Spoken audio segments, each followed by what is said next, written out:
Estamos de vuelta en el mundo ahora de France 24. Muchísimas gracias por elegirnos para estar informados. Yo soy Rosa Pérez Masdeu. Vamos con las noticias. El ejército de Israel mata al menos a 5 personas en la ciudad de Gaza, entre ellas al comandante de Hamas, Raid Saed, según informan las Fuerzas Armadas israelíes. Se trata, como saben, de una nueva violación del cese el fuego en medio del supuesto proceso de paz. A cambio del levantamiento de sanciones estadounidenses, Belarus liberó a 123 personas, entre ellas al Premio Nobel de la Paz, Ales Bialiatski. El gobierno de Kiev informa que la mayoría de liberados están ahora en territorio ucraniano. En Caracas avanzan varias marchas en apoyo al gobierno de Nicolás Maduro y en rechazo, sobre todo, al acoso de Estados Unidos, que esta semana ha incautado un petrolero venezolano, mientras Donald Trump insiste en que pronto empezarán los ataques por tierra.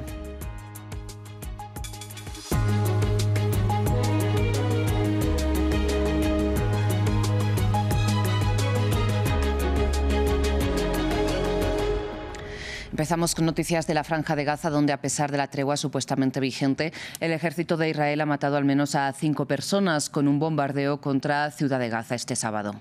Según las Fuerzas Armadas israelíes, entre las víctimas mortales se encuentra el comandante de Hamas, Raid Saed, a quien habría ido dirigido el ataque. Según las autoridades gazatíes, Israel ha matado a más de 300 personas ya desde que el 10 de octubre entró en vigor, al menos sobre el papel, el cese el fuego que dio inicio, recordemos, al llamado proceso de paz de Donald Trump. Ahora el grupo palestino acusa nuevamente a la parte israelí de socavar la tregua, mientras es incierto cómo proceder con la segunda fase del acuerdo, que implica, por un lado, el desarme de Hamas y, por otro, la retirada de Israel del territorio palestino. El ejército de Israel y el Shin Bet atacaron y mataron al jefe del cuartel general de producción del ala militar de la organización terrorista Hamas y uno de los arquitectos de la masacre del 7 de octubre, Rad Hussein Saad. Cambiamos de tema, vamos ahora a Belarus, porque el gobierno de Alexander Lukashenko ha liberado a 123 personas este sábado, entre ellas al Premio Nobel de la Paz, Ales Bialiatski, y a la opositora María Kalesnikava. La liberación responde a un acuerdo, eso sí, con Estados Unidos, que a cambio ha ofrecido levantar las sanciones sobre la potasa, un componente de los fertilizantes del que Belarus es uno de los principales productores del mundo. Belarus liberó este sábado a 123 prisioneros, un gesto calificado como el más grande en años bajo el gobierno autoritario de Alexander Lukashenko. Entre ellos destacan símbolos de la resistencia democrática. Ales Bialiatski, activista de derechos humanos y coganador del Nobel de Paz 2022, llegó a Lituania junto a otros 8 exdetenidos. Arrestado en 2021 y condenado a 10 años por cargos que negó, Bialiatski se convirtió en emblema global contra la represión postelectoral de 2020. María Kalesnikava, líder de las masivas manifestaciones contra Lukashenko, fue otra de las liberadas tras 11 años de sentencia por extremismo. Resistió un intento de deportación rompiendo su pasaporte y sufrió graves problemas de salud en prisión. Otros liberados incluyen exbanqueros, abogados, periodistas y miembros de ONG como Viasna. De los 123, 114 llegaron a Ucrania, incluidos ucranianos acusados de espionaje y bielorrusos que optarán por asilo en Polonia o Lituania. Este indulto se dio tras 2 días de reuniones entre el mandatario Lukashenko y el enviado del presidente estadounidense Donald Trump. Estados Unidos flexibilizó sanciones sobre la potasa bielorrusa, un ingrediente clave en fertilizantes y un importante producto de exportación para el país. Estamos levantando sanciones, liberando prisioneros y estamos dialogando. Hablamos constantemente y yo hablo con su presidente sobre diferentes temas. Él nos ayuda, nos aconseja sobre qué hacer con la guerra entre Rusia y Ucrania. Es un buen consejero. El gobierno de Trump destacó la amistad de Lukashenko con el líder ruso Vladimir Putin como posible puente para terminar la guerra en Ucrania. Estados Unidos y la Unión Europea impusieron sanciones al gobierno bielorruso por denuncias de represión en 2020, luego de unas controvertidas elecciones presidenciales y el apoyo bielorruso a la invasión de Ucrania en 2022. De Belarus cambiamos a Hungría, porque, encabezadas por la oposición, miles de personas marcharon en Budapest, en la capital, para exigir la renuncia del gobierno de Viktor Orbán a raíz de un caso de abuso de menores tutelados por el Estado. Esta semana salió a la luz un vídeo del director interino de un correccional golpeando a los menores internos, después de que en mayo el exdirector de la misma institución fuera ya detenido acusado de trata de personas y trabajos forzosos. Y mientras el gobierno justifica que el lugar de los hechos no es un refugio infantil, sino un reformatorio, la oposición acusa al Ejecutivo de Orbán de justificar la violencia y ocultar información. De momento, varias personas han sido detenidas y la policía ha puesto el centro bajo custodia policial. Cambiamos de tema, vamos al sudeste asiático porque Tailandia y Camboya escalan las hostilidades fronterizas que volvieron a estallar, recordemos, este lunes y que desde entonces han causado la muerte de al menos 25 personas. Donald Trump llamó a los líderes de ambos países y aseveró que ambas partes volverán al alto el fuego que firmaron en octubre. Sin embargo, el primer ministro tailandés lo contradijo y Camboya cerró todos los pasos fronterizos con Tailandia. En el conflicto fronterizo entre Tailandia y Camboya, Donald Trump esperaba volver a posicionarse como pacificador. Tras mantener conversaciones telefónicas con ambas partes, el presidente estadounidense anunció el restablecimiento del alto el fuego. Han acordado cesar todos los disparos a partir de esta noche. Ambos países están preparados para la paz. Pero las autoridades tailandesas no parecen haber llegado a la misma conclusión. El primer ministro del país declaró el sábado que los ataques continuarán y el ministro de Exteriores respondió a Trump. Ahora nos preocupa que algunos puntos del tuit de Trump no reflejen, en nuestra opinión, una comprensión precisa de la situación. Y que algunos puntos son incoherentes con los hechos. Quizás el presidente Trump, la fuente de información, distorsionó deliberadamente los hechos. Las autoridades camboyanas han reafirmado su compromiso de resolver la disputa.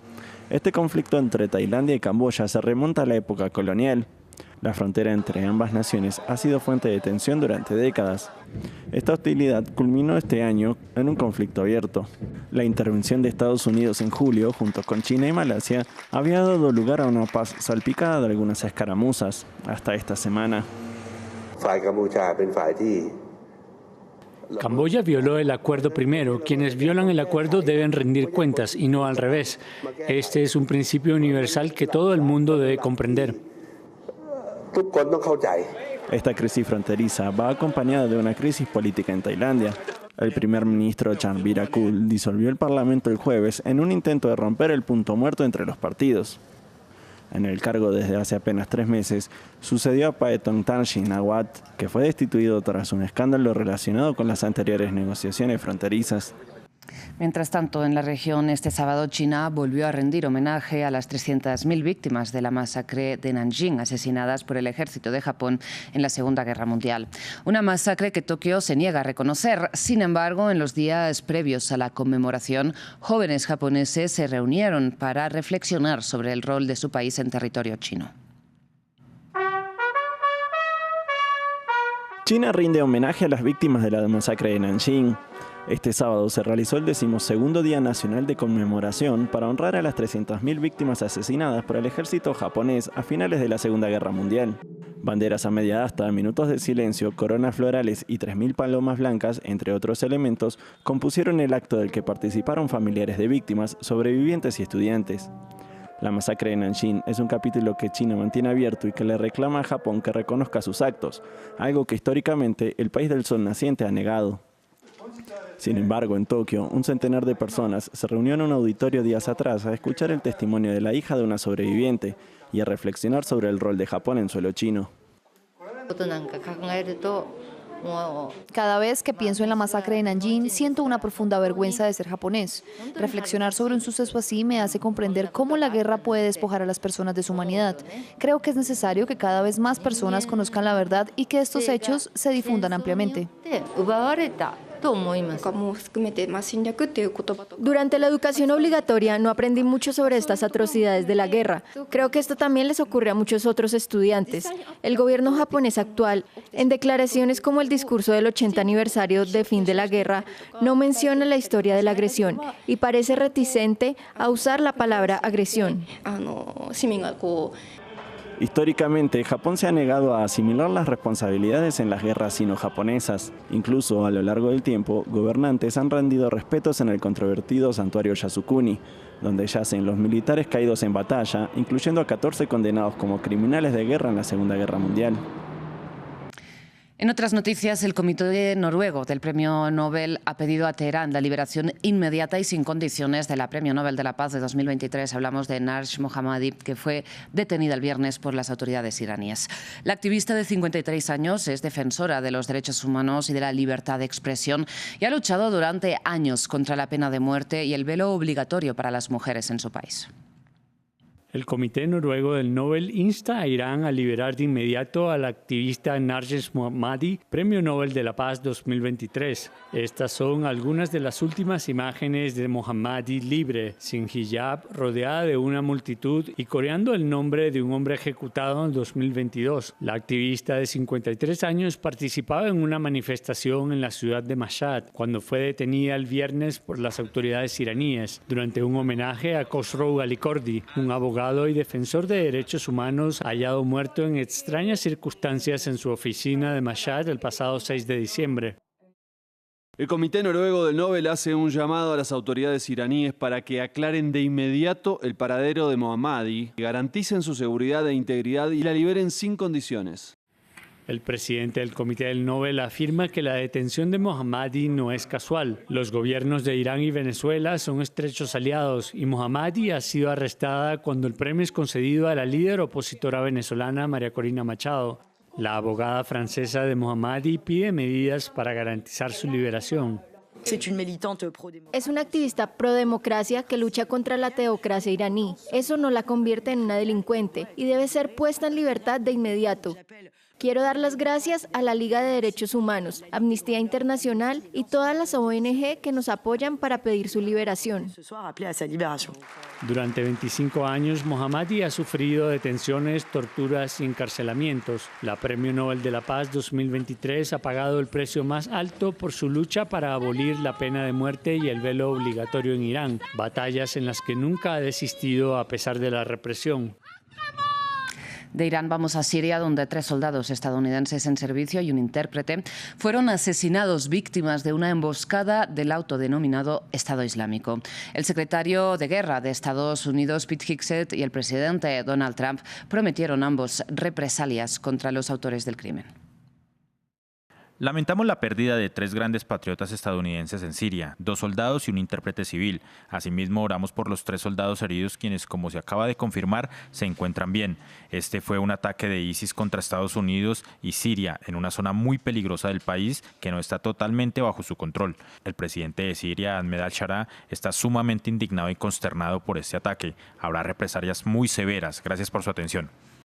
Cerramos con otras noticias relacionadas con Estados Unidos, pero vamos a Venezuela porque el presidente insistió en que es necesario ganar lo que llamó batalla de la verdad.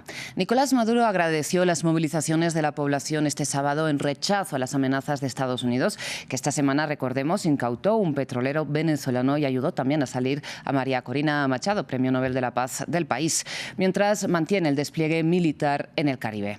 Desde una de las marchas en Caracas, nuestra corresponsal Daniela Zambrano nos trae el reporte. Según la vicepresidenta Delcy Rodríguez, el gobierno venezolano denunció formalmente ante la Organización Marítima Internacional la incautación de este buque petrolero el pasado miércoles por parte de fuerzas militares estadounidenses y acusó a Estados Unidos de afectar el comercio marítimo del petróleo internacional. Nicolás Maduro lo ha calificado como un robo descarado y un acto de piratería internacional. Sin embargo, la fiscal general de Estados Unidos ha asegurado que este buque estaba implicado en una red ilícita de transporte de petróleo que apoya organizaciones terroristas extranjeras y que el buque era utilizado para transportar petróleo sancionado. Según versiones del gobierno venezolano, ese buque transportaba 1.900.000 barriles valorados en aproximadamente $80 millones. La prensa ha reseñado que se trataría de un buque parte de una flota clandestina sancionada por Estados Unidos por transportar petróleo venezolano y un tribunal estadounidense habría emitido una orden para tal incautación. El gobierno venezolano ha convocado algunas manifestaciones en varios puntos de la ciudad, sobre todo en barriadas populares y en el interior del país, para rechazar esta acción. Me encuentro en una de ellas en Petare. Como ven, hay una poca afluencia de personas y al consultarle por qué están aquí, algunos dicen que para apoyar a Nicolás Maduro, otros para rechazar esta acción de incautación del buque petrolero y otros dicen que están aquí porque sus superiores así se lo pidieron. Esta acción aumenta las tensiones entre ambos países. Recordemos que Estados Unidos mantiene un despliegue militar en aguas del Mar Caribe como un operativo para combatir el narcotráfico, pero desde Venezuela se insiste en que Estados Unidos busca presionar un cambio de régimen en el país. Hasta aquí esta edición informativa. Muchísimas gracias por su atención. Que tengan feliz tarde.